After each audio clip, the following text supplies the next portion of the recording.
এর সামনে যদি আমি যুবতী হয়ে যাই তাহলে কি কখনো মনে শান্তি থাকে, প্রশ্ন থাকে? আমার মনের প্রশ্নতার জন্য হে মুনিবর, হে নারদ, হে দেবর্ষি, আপনি কৃপা করে আমার দুজন পুত্রকে জ্ঞান এবং বৈরাগ্যকে জাগ্রত করে দেন, চেতনাত্ম করুন, স্বাভাবিক করুন, বুড়াপাকে দূরীকরণ করে যুবকত্ব প্রাপ্ত করান। ভক্তি দেবীর এই কথা শ্রবণ করে নারদ বললেন, বৃন্দাবনস্য সংযোগাৎ পুনস্তম তরুণী নবা।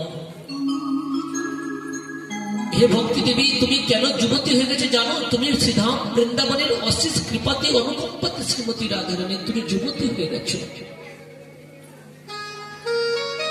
কারণ এই শ্রীধাম বৃন্দাবনে জ্ঞান এবং বৈরাগ্যের বিশেষ মহিমা নেই, প্রাধান্য নেই, ভক্তি